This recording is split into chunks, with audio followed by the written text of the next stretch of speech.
Et à cette période-là, c'était une instruction formelle de la part de Dieu qui me disait à cette époque, tu arrêtes l'école. Oui. C'était pas le jeu. Dieu m'a dit, tu arrêtes l'école. Moi-même, j'ai dit, ça, ce n'est même pas possible. En fait, ce sont des faux trucs. Dieu ne peut, il y a des choses que Dieu ne peut pas dire. Il y a déjà des choses que Dieu ne peut pas. C'est impossible. Et j'étais, à l'époque, parce que je suis orpheline de père et de mère, à l'époque, j'étais enfant unique à ma mère parce qu'elle n'a vu que moi. Et ma mère se lève un matin et je lui dis, voilà ce que la voix de l'esprit me dit. Elle me dit quel esprit. Mais nous prions ensemble et c'est elle-même qui m'aidait. Elle me dit non, l'autre là, ça ne peut pas être Dieu. Vous savez, chaque minute qui nous est donnée de passer dans la présence de Dieu est une opportunité à saisir. C'est un privilège, c'est un honneur. Et aujourd'hui, je suis tout honorée, comme je l'ai dit, de partager ces quelques minutes. On va dire un partage d'expérience. Alors, nous sommes rassemblés aujourd'hui pour parler des talents. Mon expérience, que vais-je dire? Merci déjà à Atom, au promoteur et à Winnie pour cet espace. Rapidement, je dirais déjà que pour ce qui me concerne, je me nomme Morvan Muriel Kemayo, épouse d'Ongo, mariée, mère de 5 enfants. Le Seigneur m'a appelée. J'ai la grâce d'avoir été appelée, d'avoir été visitée par Dieu. J'aime mieux le dire ainsi. J'aime souvent dire que je ne l'ai pas cherché vraiment. Et je n'ai pas eu à atteindre ce niveau où j'ai eu soif de savoir qui il est vraiment, etc. ou au besoin de guérison, de délivrance, etc. Mais lui, il est venu à moi, il s'est révélé à moi, il m'a dit, je veux me servir de toi. Tu es mon instrument.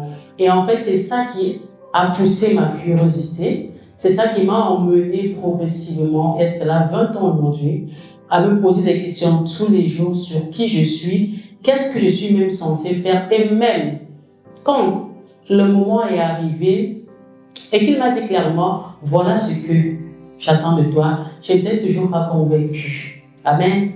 Je n'étais pas convaincue, pourquoi? Parce que en fait, quand je regardais à ce que je faisais, je me sentais toujours incapable, pas à la hauteur.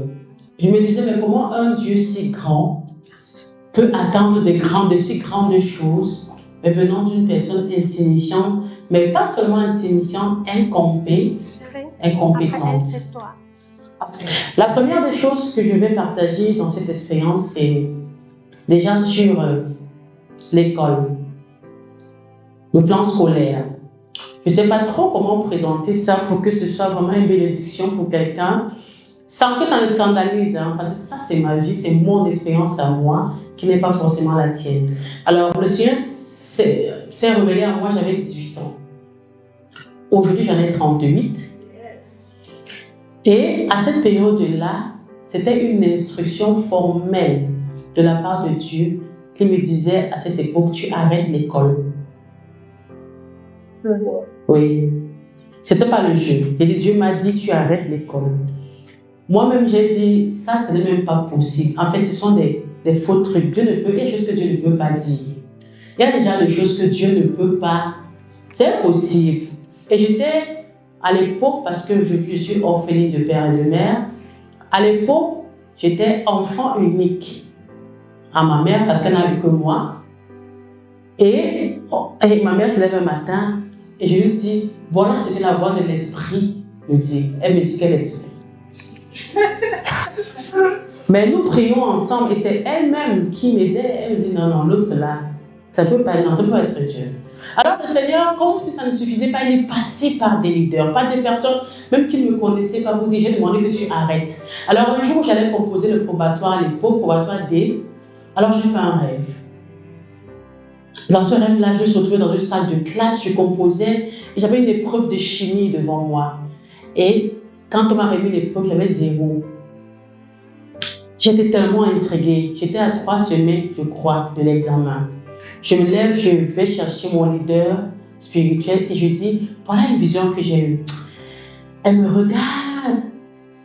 Elle me dit, en fait, le Seigneur demande de te dire que comme tu t'entêtes à regarder, quand tu vas entrer, la matière là spécialement, tu ne vas rien comprendre dans cette matière. Et elle me dit, tu vas échouer l'examen. Ok. Donc, sache que Dieu te veut, il veut se servir de toi. Mais je ne comprenais pas comment Dieu voulait utiliser quelqu'un et l'obliger à laisser l'école. En fait, il peut m'utiliser sans que je laisse l'école. C'est pas comme s'il est obligé. En fait, l'école a quel problème avec lui? Donc, je vais prendre uniquement ce pan-là, vu le temps qui est accordé, je vais prendre uniquement ce pan-là. Parce que je pense en même temps que ça va être utile pour les encadrés, pour les parents que nous sommes. Yes. Vous comprenez un peu? Alors, c'est comme ça que je vais composer. Frères et sœurs, je suis entrée en salle. Je dis qu'on a mis les épreuves. C'est même pas que j'ai pas seulement eu 0, parce que je suis convaincue que j'ai eu 0, plus 0, 0, 0, 0. Mais en fait, c'est que je n'ai rien compris. C'est comme si toute ma vie, je n'ai jamais fait un cours de chimie. Et bizarrement, quand je sors de la salle, vous savez, avec les camarades, des fois, on relit encore, on commence à donner, à refaire l'épreuve. J'ai eu l'impression que ma mémoire est revenue. J'ai pleuré le jour-là dans le campus. Mon père, c'est quoi? Il dit que, hey, donc tu connaissais ici. Hey, c'est ce qu'il fallait écrire. Oh, c'est normal. Et puis, une de mes camarades me dit, mais toi, tu es en haut, finalement, toi, tu as trouvé la majorité. Il dit, trouver. Maman, il a rien écrit. Elle me dit, tu n'as rien écrit comment? En fait, et c'est là où je me rends compte qu'en fait, je suis en train de vivre une expérience qui n'est pas en naturel. Alors, quand cette amie m'a posé la question de savoir, mais avec tout ce que tu donnes comme réponse, comment se fait-il que tu n'aies rien écrit? Je lui ai dit, tu ne peux pas comprendre. J'ai porté mon sac. Je ne pense pas que j'ai composé encore.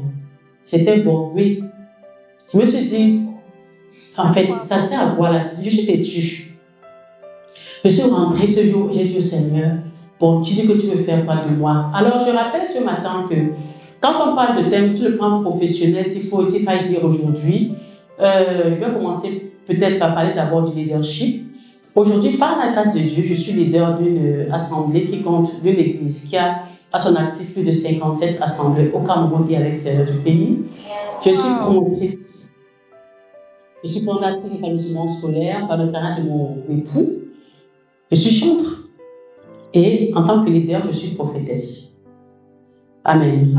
Donc, je prends tout ça là. Et à côté de ça, il faut aussi dire que je suis animatrice des émissions télévisées. Mais je prends surtout ce pont scolaire pour vous dire que tout ce que je peux faire aujourd'hui, j'ai fini par comprendre avec le temps, mais dans l'obéissance à la volonté de Dieu, que Dieu voulait me distinguer. Il voulait que mon histoire soit une histoire différente. Il voulait qu'autour de moi, les gens puissent voir la main de Dieu, l'action de Dieu en dehors de certains codes, des canons, des standards humains. Est-ce qu'on se comprend un peu? Aujourd'hui, quand je tiens la parole, comme aujourd'hui par exemple, et que je dis à quelqu'un que je n'ai même pas un baccalauréat, il ne peut pas croire. Oh, tu n'as pas le bac? Je n'ai pas papa, il m'a donné.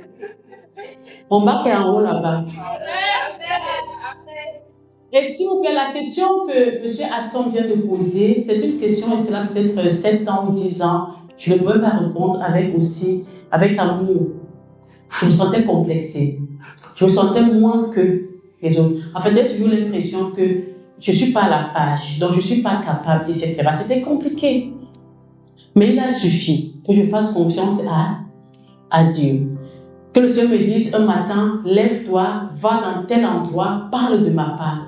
Je me disais, je vais commencer à parler comment. Je n'ai même pas le français adéquat pour m'adresser à ce genre de personnes. Mais j'ai appris dans cette phase-là, j'ai appris à faire confiance en Dieu, mais à découvrir le dépôt qui était en moi.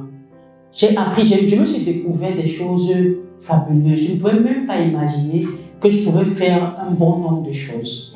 Donc, à un moment, l'examen ne m'a plus intéressé, mais par contre, parce que pareil, quand j'ai grandi, on me disait toujours, tu bavardes beaucoup, tu parles trop. Aïe, tais-toi un peu. Tout ce que tu vois, tu parles. Ouh, les mamans.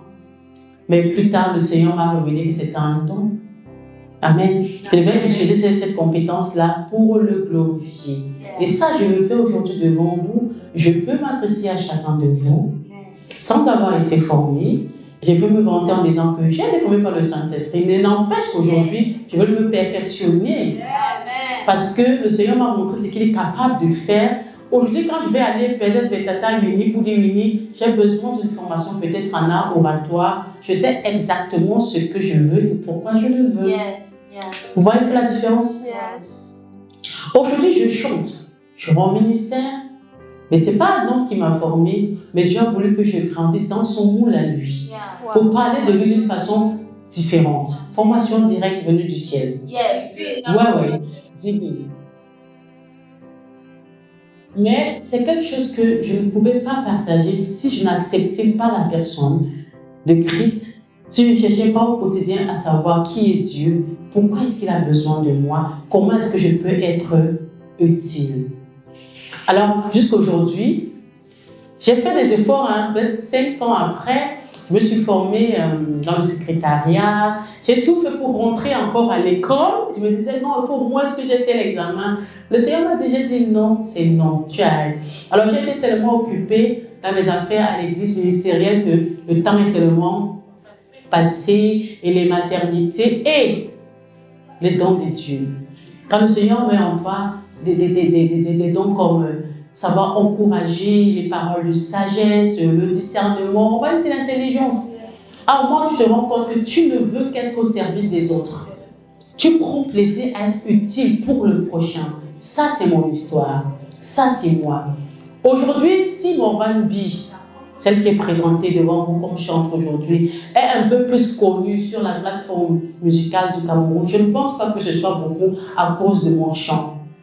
Mais je pense que c'est beaucoup plus aussi à cause du service.